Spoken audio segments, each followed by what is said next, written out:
د خوړو او درملو ملي ادارې کندهار ریاست د خالي بستونو ازموینه واخیستل شوه.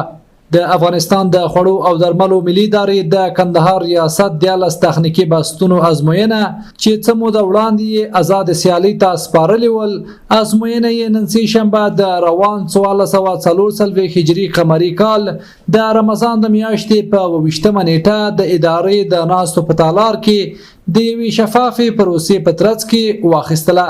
دغو یادو بستونو لپاره شاوخوا 100 کسانو نوملیکنه کړې وه چې د ادارې د ازموینې کمیټې له لوري معیار او استعداد ته په کتو 55 کسان ورته انتخاب شوي وو. د ازموینې په پایل کې د خوړو او درملو ملي ادارې سرپرست ډاکټر صاحب عبدالباري عمر د ازموینې د شفافیت خبره کوي او زیاتوي هر کس به د خپل استعداد او وړتیا له مخې د ادارې ته لار پیدا کړي او د یادې ازموینې پایلې به نن معلومې شي. او موږ تاسو ته د شفافیت سلسله اطمینان درکو، سلسله شفافیت اطمینان درکو. ګورئ که شفافیت نه وي موږ دا صلاحیت هم لرو چې تاسو بستونو ته فوق العاده یو سړی معرفي کړو، هیڅ مشکل نه لرو، صلاحیت لرو، نظام دغه صلاحیت راکړی، مشرانو دغه صلاحیت راکړی. خو تاسو هم چې دلته راټول کړي یو هم دغه ناستو خلکو کې زه نه پیژنم، د ما یو هم پکې شناخته نشته، زه خو یو هم نه پیژنم. تاسو څوک یې؟ تاسو د دې په خاطر باندې راټول کړئ چې که چېرته یو څوک داسې وي چې هغه د دغه بست اهل وي او موږ یې نه پیژنو، شناخت نه یو سره، هغه د خپل استعداد مطابق دلته راشي. ښاغلي عمر په خپلو خبرو کې زیاته کړه چې افغانستان آبادۍ ته اړتیا لري او هغه اړتیا یوازې په استعداد کې لیدل کیږي. ډاکټر عمر زیاته کړه چې مطالعه خپل دود وګرځوي او خپله تحصیلي وړتیا لوړه کړئ.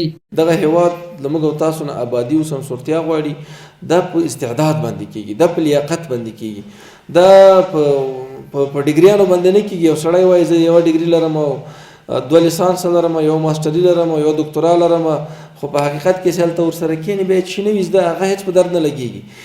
نو مهمه دا داسې استعداد کوشش کوي په آینده کې هم خپله مطالعه قوي کوي، د مطالعې فرهنګ سره ځان آشنا کوي، په خپلو زده کړو کې که څوک 14 پاس وي هغه د کوشش د دې وکړي چې لیسانس شي، که څوک لیسانس وي هغه د کوشش د ماستري وکړي، که څوک چا ماستري کړي هغه د کوشش د دکتورا وکړي. نو دغه هیواد د موږ او د تاسو د مټو زور ته ضرورت لري.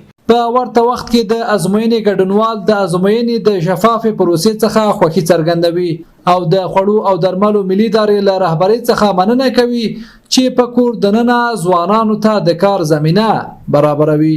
سمیع الله بارکزایم د کندهار ولایت څخه د خوړو او درملو ملي ادارې چې کوم بستون اعلان کړي و امتحان ورکړي، انشاءالله امتحان ښه په شفاف ډول ترسره شو او انشاءالله دوی زموږ سره کاول هم وکړي چې په راتلونکي کې انشاءالله د کار دپاره نوي بستونه موږ اعلانوو، د کار زمینه انشاءالله برابره ده و امتحان موږ په شفاف ډول سره ورکړي. در قسمت پروسه امتحان انشاءالله شفاف بود، کاندیدها به فاصله از همدیگر نشسته بودن و نمرات ها انشاءالله که از طریق بارکد هایی که در پارچه ها وجود داشت داده خواهد شد.